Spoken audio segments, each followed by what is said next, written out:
Future calls of this nature, dial 7. Good morning, Mr. Brown. Good morning, sir. I was hoping to catch you before you went out. Yep, You got yep. a meeting this morning, don't you? Yes, sir. It starts in an hour and a half. Huh? It starts in an hour and a half. Oh, okay. We're okay. What's going on? Well, we're living through the book of Revelation, and they're going to try to force vaccines on everybody, but a lot of people ain't going to take them.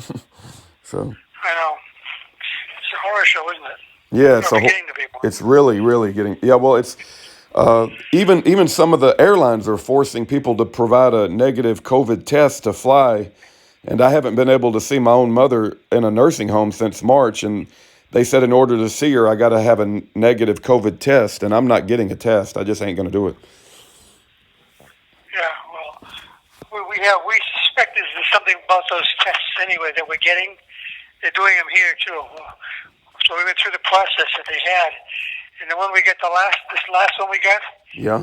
everybody in the cell, one guy had a headache, and then everybody started sniffling, snorking, and everything else for about 3 or 4 days. Wow. It cleared up. Wow. And that's just from the test now, to see if you have anything. I've suspected right along that these tests that come in, all sealed packages and stuff, could actually give you the COVID virus. Right. Yeah. Everybody's That's the kind just of way they operate. So yeah. I checked out some of the other cells and see it. We're not saying what happened with us, okay? See what happened, and guess what? 2 other cells, multiple, like 4 people in each cell, same thing happened. Wow. On the same time frame, the following day. Somebody got a headache, everybody started sniffling and sneezing, because I have allergies, some food allergies, which they totally ignore anyway. So I would normally be sneezing with the sneezing stuff. Now it's cleared up again now.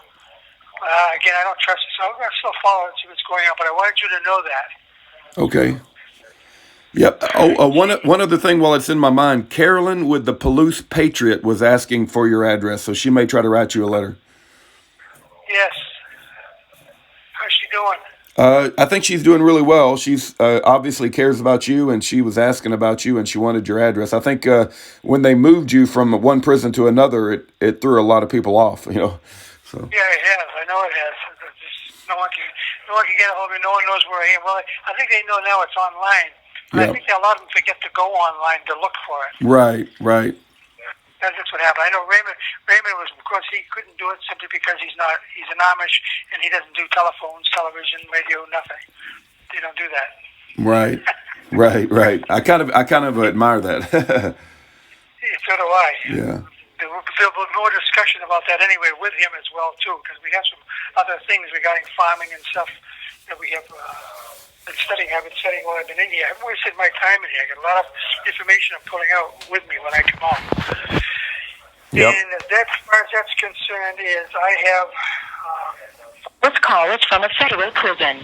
I have filed the paperwork in the courts. I have filed the paperwork with the Department of Justice to notify them of the errors that they are making. In other words, the racketeering that they're conducting, okay, with a private administrative remedy. Now, people have to understand, Rudy, that the private administrative remedy is absolutely viable and it does not require anything from the government to apply it. And it is absolutely straight out lawful. It absolutely supersedes the courts. The only time we use the courts on this remedy, on this method, this private method, is if for example, in this case here, the Department of Justice has already dishonored this remedy, and I've given them a second application for it, this notice, and they've dishonored that as well too. I'm going to give them 2 more. So I'm going to exhaust my remedy that way. Then I will bring them back in the court because I want to see what the court's going to do. Because the court at that point here, they lose. The government loses. They can't even argue about it in the court. It's up to the court or the judge to say, hey, you're done, federal government, you've lost, that's it, end of story. But this is all part of the Quaitium Action suit that I've got filed. The Quaitium Action suit is absolutely imperative because it is dealing with national security issues. Oops. Well, what do you mean? So how come no one from the Department of Justice has asked me what I'm talking about, if it's national security? I thought they were all so upset about anything that's dealing with national security that they want to know as soon as something is going wrong. Well, I've been trying to get them this case in the court since 2016. The DOJ has ignored it, and the courts have ignored it ever since that time.